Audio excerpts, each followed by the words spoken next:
I was in the parking garage when I decided I was going to ruin them. Not in a loud, dramatic, movie kind of way. Quietly, precisely, with signatures, timestamps, and audit trails. The fluorescent lights above me hummed like a trapped bee. My badge, the one they'd just deactivated, hung useless from my fingers. 1 minute, I was Director of People Operations at Helix Point, the rising darling of workplace culture tech. The next, I was no longer aligned with the company's vision. That's what they said, as security stood by the door, eyes drifting politely away from my box of desk plants and framed employee awards. Ayla, this is a hard decision for everyone, my CEO, Aaron Cole, had told me, hands steepled like a therapist pretending to care. We need a different kind of leadership, more media-facing, more modern. Like a podcast host. They didn't say it out loud, but they didn't have to. 2 weeks earlier, they'd brought in a shiny new chief culture evangelist with millions of followers on TikTok and a top-ranked HR podcast. Her name was Lila Frost. They gave her my budget, then my head count, then my chair in executive meetings. Now she had my job. In the garage, I rested my head against the cool glass of my car window and closed my eyes. If I let myself, I could still see it all. How it started. How I ignored every red flag. Because I believed them. Because I trusted them. Because I thought loyalty meant something. It began 18 months ago when Helix Point was still scrappy and hungry, not yet the darling of business magazines and leadership influencers. Back then, Aaron shook my hand in a coffee shop and said, "We want you to build the heart of this company, Ayla. No toxic Silicon Valley nonsense. Real culture. Real accountability." It sounded like everything I'd ever wanted. I'd just come from a company where HR existed only to keep executives out of prison and bad press. When a manager screamed at a pregnant employee until she cried, I was told to coach her on resilience. So when Aaron said, "We want to be the opposite of that," I believed him. On my first day, the office smelled like fresh paint and overpriced cold brew. The engineering team clapped when new hires came in. We took group photos. We had values sessions. We wrote words like trust and integrity on Post-it notes and stuck them to the walls. I built policies that were actually humane. Flexible leave, anonymous reporting, zero tolerance for bullying, clear pay bands so no one had to guess if they were being underpaid. People thanked me. In hallways, in DMs, in whispered conversations near the espresso machine. "You actually listen," one engineer told me, eyes glossy after a bad performance review. "You're the only one who makes this place feel safe." I stayed late. I answered messages at 3 a.m. I walked managers through difficult conversations. I held employees' secrets like glass. Careful, steady, respectful. I thought I was helping build something good. Then the money hit. It was a Series C round, obscenely large for a company our size. The announcement came with champagne, branded cupcakes, and a company-wide email that used the word rocket ship 4 times. I watched something change in Aaron's eyes that day. He stopped saying, "people first," and started saying, "brand visibility." He hired a PR firm. Then he hired Lila. She arrived like a storm on launch day. Perfect hair, camera, ready smile, a tiny crew following her for behind-the-scenes content. She filmed TikToks in the office nap room. She turned my carefully drafted policies into punchy one-liners for viral slideshows. "Helix Point doesn't just have HR," she said in one video, smiling into the lens. "We have a soul." I watched, off camera, as the metrics poured in. Likes, shares, investor reposts. I watched Aaron's face light up in ways it never had when I showed him our improved retention numbers or anonymous survey scores. "This is the future," he told me one evening, gesturing at Lila filming in a corner, employees awkwardly waving behind her. "People connect with storytellers, personalities, not policy docs. I know, I replied carefully, but the policies are what protect them when the cameras are off.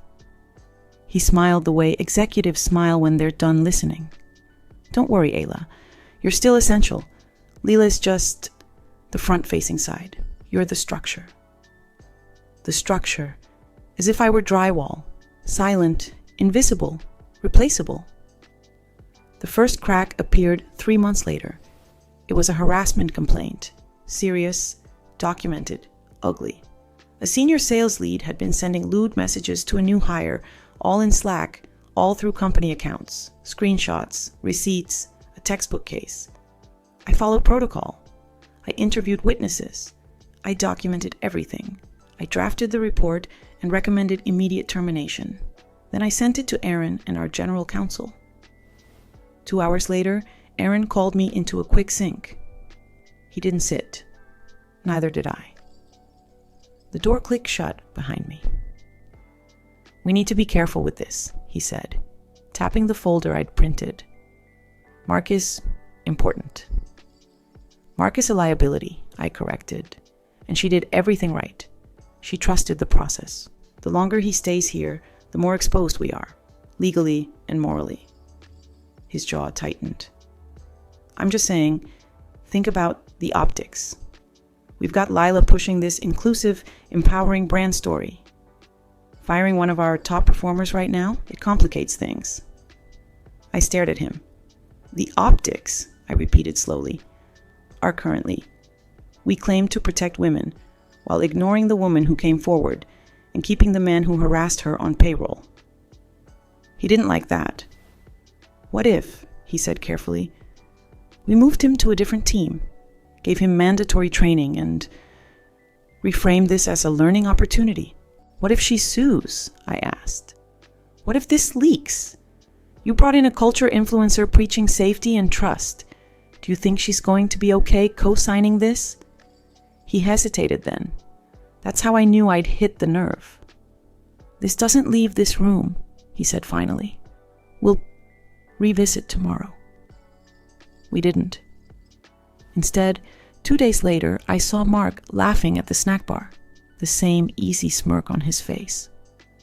The woman who'd filed the complaint was suddenly interested in new opportunities and had decided to move on. Her exit survey vanished from our system. When I brought it up, our general counsel said it was a data sync error. Accidents happen. Sometimes accidents sign NDAs. I started keeping copies, offline, at home. It wasn't one big thing that broke me. It was 100 small ones. Anonymous survey responses that disappeared after I flagged them as serious. Manager complaints about burnout that became negativity in performance reviews. Critical feedback about leadership that never made it into the board report because it's not the story we want to tell right now. And slowly, I began to notice something else. Lila's videos were getting more polished, more intense. Behind her soft piano music and inspirational captions, she was promising things that I knew firsthand we were not delivering. No more toxic workplaces, she said in one clip, eyes shining. At Helix Point, your mental health and safety come first, no exceptions. I paused the video and stared at my monitor. In my inbox sat 3 new messages from employees asking if it was safe to come forward about their managers. It wasn't. Not anymore. The day I knew they were coming for me started like any other. Slack pings, too much coffee, back-to-back Zooms. Then I saw the calendar invite, org structure alignment, 30 minutes, from Aaron, with our general counsel, and HR business partner. No agenda, no notes, just that. My stomach dropped. I've been in HR for over a decade. I know what that meeting is. I went anyway. That's what you do when you're the one who built the policy playbook. You follow it even as it's weaponized against you. They did it politely. Ayla, you've done incredible work, Aaron began, using the past tense like a knife. But the company is evolving, and we need a different kind of leadership. More brand aligned. more flexible with how we handle sensitive situations. Flexible, I repeated. You mean less documented? He didn't answer that. Instead, he slid the severance packet across the table like a menu. 3 months' pay, extended benefits, and, of course, a standard non-disparagement clause. You'll leave as a valued alum. We'll even feature you in the Friends of Helix Point page once it goes live. My hands were steady when I picked up the packet. They were less steady when I reached the clause that said I could not speak, write, or post anything that could reasonably be interpreted as critical of Helix Point leadership, products, or workplace practices. They weren't firing me because I'd failed. They were firing me because I hadn't. Because I documented things, because I'd pushed back, because I believed the words they'd printed on posters. We'd like your decision by end of day, the general counsel added smoothly. We've already prepared the internal announcement for tomorrow. Someone knocked on the door. It opened a crack. Lila. She poked her head in, all warm smile and camera-ready gloss.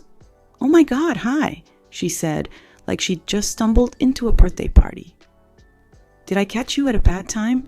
We were just planning a farewell gratitude reel for you, Ayla. I want to make sure we honor your contribution." Honor. I heard something in my chest tear gently, like paper. I smiled back. "Actually," I said softly, "I haven't decided if I'm leaving yet." 3 pairs of eyes snapped to me. Aaron frowned. "Let's not make this harder than it has to be." I looked at him, really looked. The polished CEO, the LinkedIn thought leader, the man who preached radical transparency while burying complaints behind settlement agreements. Something in me went very, very still. "I'll let you know by end of day," I repeated. "You'll have my answer." I walked out of that room with the severance packet in my hand, my access still active, my Slack still open. They thought the decision I had to make was whether to sign. They had no idea that my real decision was something entirely different. Whether to walk away quietly or to drag the truth into the light and watch their brand burn. By the time I reached my desk, my choice was already made. I opened my laptop, logged into systems I had helped architect, compliance tools, reporting dashboards, email archives. I knew where the bodies were buried because I was the one who'd been ordered to shovel dirt over them. In the reflection of my screen, I caught my own face. Tired, hurt, but no longer afraid. They wanted a culture story? Fine, I'd give them one. The true kind. The kind that doesn't fit in a 30-second clip, but ends careers and shatters carefully curated reputations. I pulled up the first file. The harassment case they'd resolved. The one they thought I'd let go. And I began. The first thing I felt was the weight of silence. Not fear, not guilt, just a deep ringing quiet inside me as I sat at my desk, the office buzzing with the same cheerful dishonesty it always had. People laughed near the snack bar. Someone filmed a TikTok with Lila near the Neon Company logo. Phones chimed, keyboards clacked. Someone reheated fish in the kitchen like it wasn't a crime. Life at Helix Point went on. But my world had become very, very still. I reopened the file, case number 1147, the harassment complaint they'd buried. Every screenshot, every timestamp, every interview note, mine.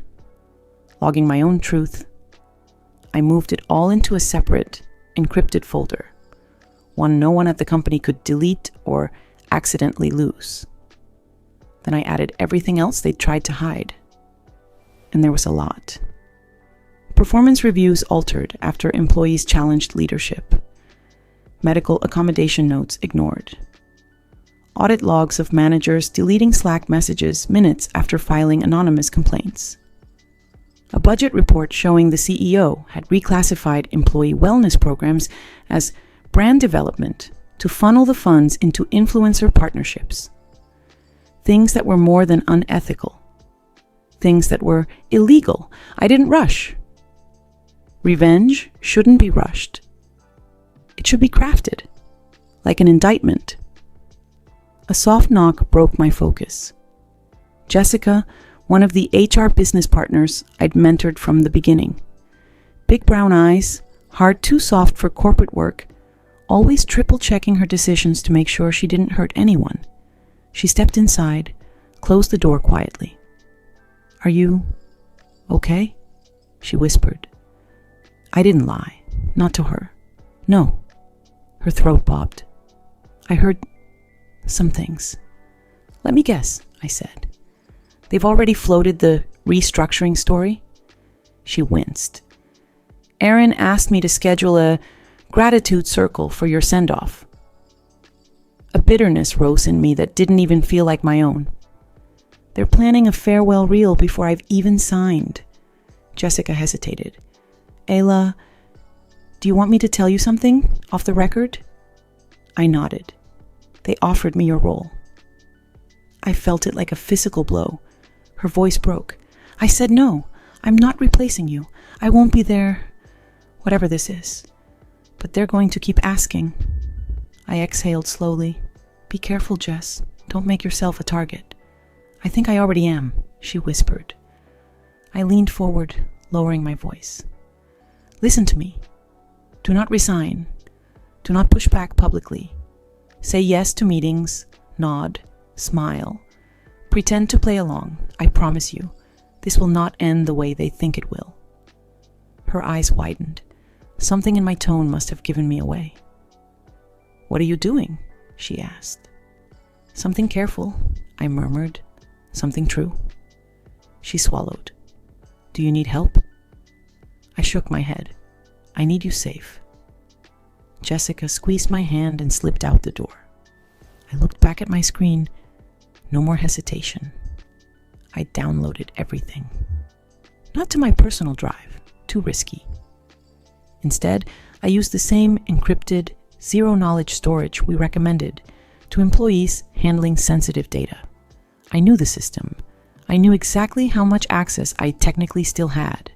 They should have cut me off immediately. They didn't. Arrogance is a powerful ally. By lunch, I had every file I needed. By 2 p.m., I had 3 drafted reports. One for the Department of Labor, one for the EEOC, one for the SEC. Not accusations, evidence. And I wasn't done. At 3 p.m., Aaron messaged me. "Can we sync?" I typed back, "Sure." He called through video, the kind of call executives make when they want to look empathetic. "Hey, Ayla," he said, all warmth and falseness. "Just checking in. Want to see how you're feeling?" "I'm fine," I said. "You seemed a bit emotional earlier." I stared at him, unblinking. "I'm allowed to have feelings about being fired." He chuckled, soft and patronizing. "I don't want you to think of it that way. This is a pivot, a realignment. You've outgrown HR, honestly. You'd be amazing as a consultant. You could write a book, speak at conferences, will be your first testimonial. This could be a win-win." "Who's the win for?" I asked. He paused, just long enough. Then he said, "Let's keep this positive." Of course he wanted that. Positive meant powerless. "Are you planning on signing today?" he asked casually. "No," I replied. He blinked. "No? I'm reviewing the terms." "The terms are standard. They aren't acceptable." His jaw tensed. "Ayla, don't do this. We've been good to you." I felt something rise in me, a steadiness I'd never felt before. "No," I said. "I've been good to you." He didn't like that. This could affect the narrative, he warned quietly. The alumni announcement. Your reputation. "I'm sure it will," I murmured. "Think carefully," he repeated, eyes dark now. "I am." He ended the call abruptly.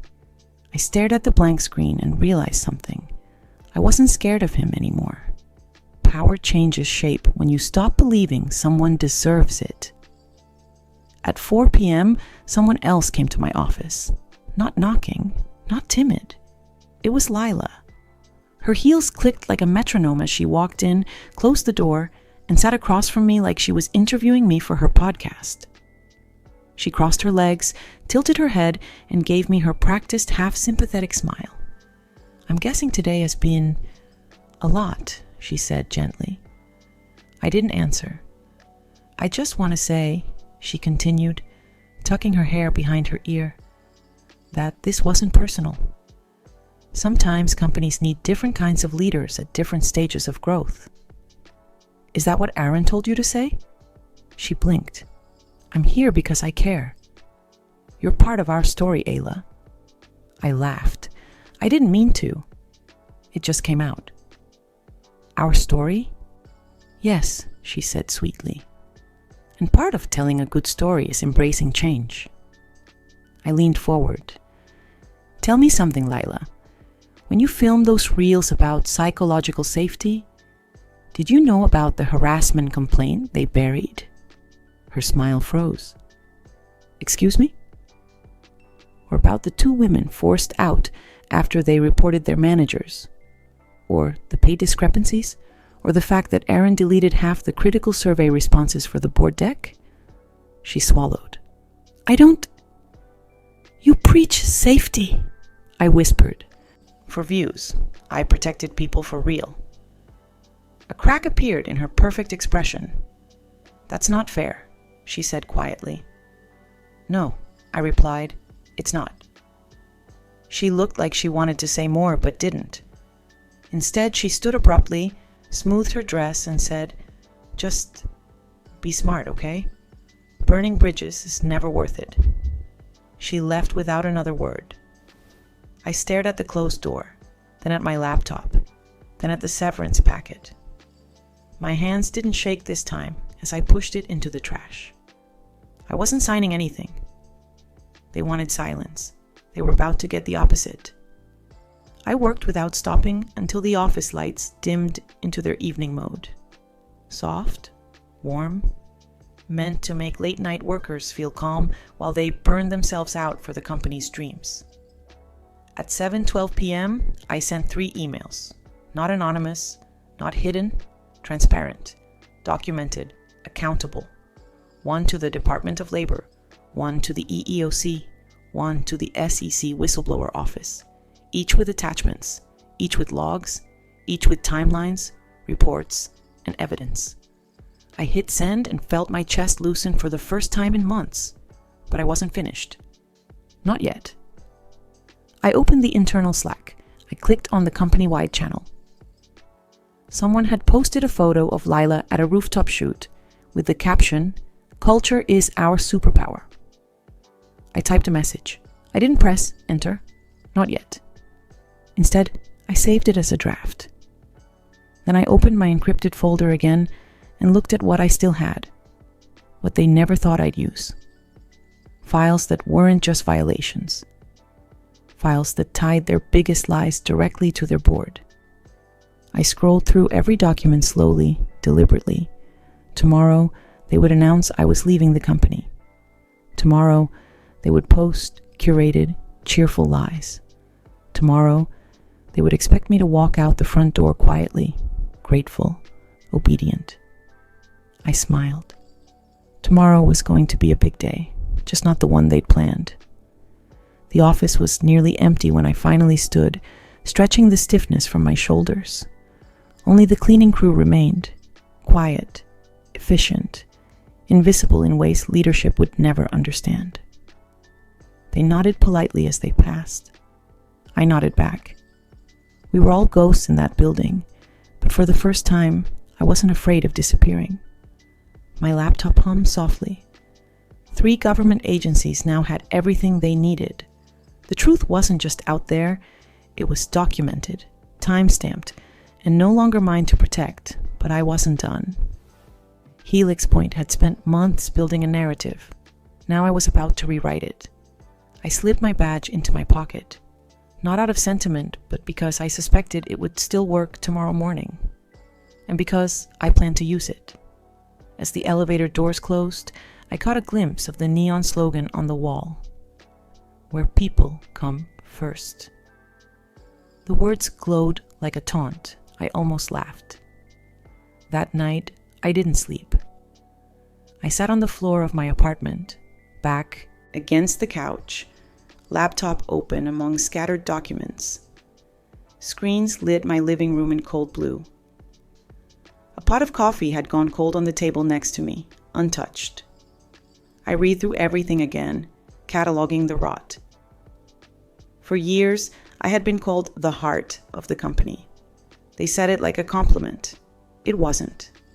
It meant I absorbed everything, softened blow after blow, protected people quietly so leadership could look benevolent. It meant I was convenient. Now that same convenience was gone, and I was a threat. I highlighted lines in my reports, cross-referenced timestamps, triple-checked attachments. It wasn't fear driving me. It was precision. I wanted no cracks for them to slip through. No wiggle room. No misunderstandings. When the sun rose, pale and thin behind my blinds, I was ready. I showered, dressed simply, tied my hair back. No makeup, no armor, just clarity. I wasn't walking into a battlefield. I was walking into a confession they didn't know they'd asked for. I arrived 15 minutes before the office opened. The building was still waking up. Dim hallways, humming vents, that faint smell of disinfectant. My badge beeped green. Of course it did. No one had bothered to revoke my access yet. I stepped inside and headed straight for my office. On my desk sat a small white box, my farewell gift. I didn't open it. I walked past it, past the framed photos, past the potted plant Jessica had given me last year, with a note that said, "You make this place safe." Safe. I exhaled slowly. Then I opened Slack. 9:01 a.m. employees trickled in, their good morning messages filling the general channel. Emojis, memes, reminders about meetings. Then at 9:05 the CEO posted a sleek graphic, pastel colors, my photo in the corner, smiling, unaware. The message read, "Join us in celebrating Ayla Reid as she transitions into the next chapter of her career. Ayla has been a foundational part of Helix Point's growth, and we're excited to cheer her on in her future endeavors. We are grateful for her service and contributions." The replies rolled in instantly. "Congrats! We'll miss you. Thank you for everything. You made this place special." I stared at the post. Then I clicked reply. My fingers hovered over the keys. Not yet. Instead, I opened a private message, one to the one person whose opinion I cared about. Jessica. Me. Are you at your desk? Her response came immediately. Jessica. Yes. Are you okay? Me. I'm doing what needs to be done. A pause. Long. Heavy. Jessica. Do you need someone with you? I typed and erased my response twice before settling on the truth. Me. I need you to stay calm. Stay neutral. Don't defend me. Don't deny anything. Just keep your head down. Another pause. Jessica. I trust you. My chest tightened. I closed the chat. Then I opened the company-wide channel again. The office grew louder around me. Footsteps. Voices. Laughter in conference rooms. Lila's light, practiced voice drifting from the glass-walled studio they'd built for her content. And then, ping, the Slack notification tone. My cursor blinked in the reply box under Aaron's announcement. I began typing. Slow, measured, sharp. When I finished, I read it 3 times. Every word was intentional. My hands didn't shake as I pressed enter. It posted immediately, and the entire company fell silent. The screen displayed my message in clean black text, Ayla Reid. Thank you for the kind words. I'd like to share some context so no one feels confused or misled. I did not choose to leave Helix Point. My role was eliminated shortly after I raised concerns about unethical handling of multiple employee complaints, including harassment, retaliation, and alterations to critical survey data submitted to the board. I was asked to sign an agreement preventing me from speaking about these issues. I declined. To the employees who trusted me with your experiences, I heard you. I documented everything. And the proper agencies now have what they need. Take care of yourselves and take care of each other. The channel exploded. Messages flooded in faster than I could read them. What does this mean? Is this real? My complaint went missing too. Wait, are we in trouble? Oh my God. Protect Ayla at all costs. Someone check on legal LMAO. Some DMs from employees were frantic. Some were grateful. Some terrified. In another channel, someone posted, "What's going on? HR just locked down the reporting dashboard?" And then, like timing crafted by fate, Leela appeared at my door. Not smiling this time. Her lips were tight, her eyes wide, her phone screen still glowing in her hand. "What did you just do?" she asked. I turned my chair calmly. Told the truth. Ayla, you can't do that. This is defamation." "No," I said quietly. "It's documentation." She stepped inside, shutting the door behind her. She wasn't filming. No perfect lighting. No curated sincerity. Just panic. "Do you know what this will do to us?" she whispered. "Yes," I said. "Do you?" Her voice dropped. "You should have just taken the severance."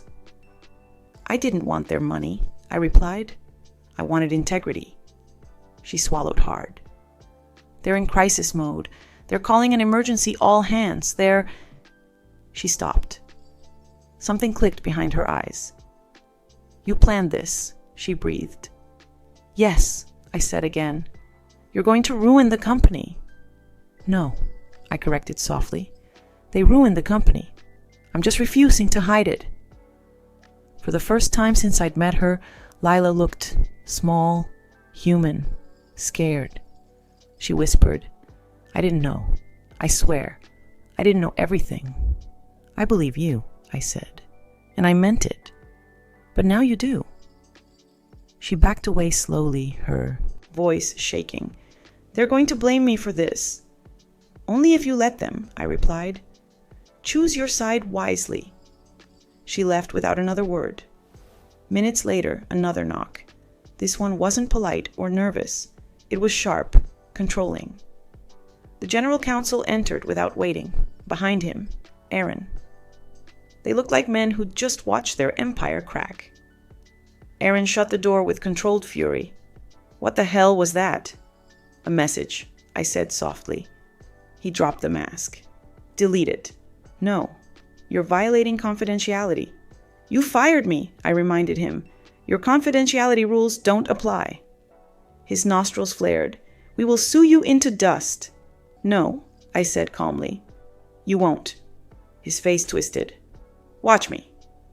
"You won't," I repeated, "because the agencies I contacted have already acknowledged receipt. Any retaliation will become part of an ongoing federal investigation." They froze. I watched their power dissolve in real time. The general counsel spoke first, voice tight. "We can negotiate." "No." "Let's be reasonable." "No." Aaron finally exhaled, long and shaking. "Do you want to destroy us?" I stood slowly, meeting his eyes for the first time all week. "No," I said. "I want accountability. You can rebuild from that, or fall because of it. The choice is yours." He stared at me, chest rising and falling like he'd run here. "You're ending your career," he whispered. "No," I said. "I'm starting it." 10 minutes after they left, the all-hands meeting began. But I didn't stay. I walked out of the office with my head high, my badge still technically active, my potted plant in hand. The neon slogan glowed behind me one last time. "Where people come first." The irony didn't even sting anymore. Outside, the cold air hit my face, sharp, clean, honest. I stepped onto the sidewalk. My phone buzzed. A notification from one of the agencies. "Your submission has been assigned an investigator." Another from LinkedIn. "Your profile is trending." Another from Jessica. "I'm proud of you. and then a DM from an unknown number. Are you open to speaking engagements about ethical HR leadership? The Elevate Leadership Summit. I stared at the message. Then I laughed. A full, genuine, breath-stealing laugh in the middle of the street. I typed back, "Yes, I think I am." Because they had taken my job. But I had taken my voice back. And now, the whole world was finally listening.